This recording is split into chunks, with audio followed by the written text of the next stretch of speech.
ल भनेपछि पानी पनि फ्रीमा पाइयो यहाँ त सो हामी चाहिँ नगरकोट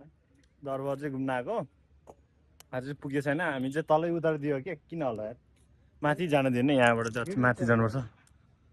अनि हामीलाई चाहिँ एउटा फ्रीमा चाहिँ एउटा पानी पनि मिलेछ यता फ्रीको माला अब छोड्नु हुँदैन भन्दै अब पिउँदैछ फेरि अब उसले यहाँबाट कहाँबाट जानुपर्छ के थाहा छैन कि होइन दुईजना अब फर्स्ट टाइम हो अब फेरि होइन मैले चाहिँ सोचेको अब उताबाट जस्तो लागेको थियो तर चाहिँ जाने चाहिँ यहाँबाट रहेछ होइन यहाँबाट चाहिँ अब कति मिनट छ होला अब मान्छेहरू पनि थियो यति धेरै 10-15 मिनट लाग्छ भन्दै थियो खोलिदेऊ न 10-15 मिनटको बाटो अब हिँडेर जाँदैछ अब यहाँबाट चाहिँ हामी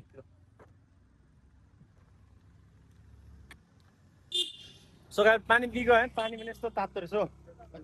पानी अब फ्रिजमा त कहाँ राख्छ त अब त्यो पनि अब फ्रीमा पाएको अब फ्रीमा पाएको होइन अनि मान्छेहरू पनि जान्दैछ पुरै हिँडेर सो हामी दुईजना पनि अब हिँडेरै जाँदैछौँ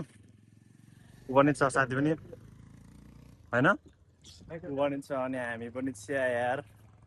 यत्रो बाटो अब हिँड्दै चिया हामी उता चाहिँ त्यो देउता दर्शन गर्ने ठाउँ रहेछ उता चाहिँ अनि हामीले उसलाई गर्न जाउँ भनेको अब खै गर्न पनि मानेन किन होला दर्शन पनि गरेन पछि गराउन भन्दैछ चाहिँ अरू मान्छेहरू पनि त्यो अब देउता दर्शन गरेर पनि आइसकेछ अब चाहिँ हामी चाहिँ यहाँबाट अब हिँडेर जाँदैछौँ उकालो छ कि ओह्रालो छ होला अब फर्स्ट टाइम हो है बस्न पनि अब नगरकोटमा पनि अब बस्न नगरकोटमा धेरै बसेको थियो बस्न तर नगरकोट दरबार चाहिँ घुम्न चाहिँ आएको थिएन हामी चाहिँ सो ऊ पनि फर्स्ट टाइम हो म पनि फर्स्ट टाइम हो म त झन् नगरकोट बसिरहेको मान्छे हो अब घुम्नेको पनि छैन यस्तो अब म फर्स्ट टाइम आएको यहाँ काठमाडौँ चाहिँ फर्स्ट टाइम आएको भन्छ काठमाडौँदेखि पनि अब यो धेरै टाढो हो नि त नगरकोट भनेर होइन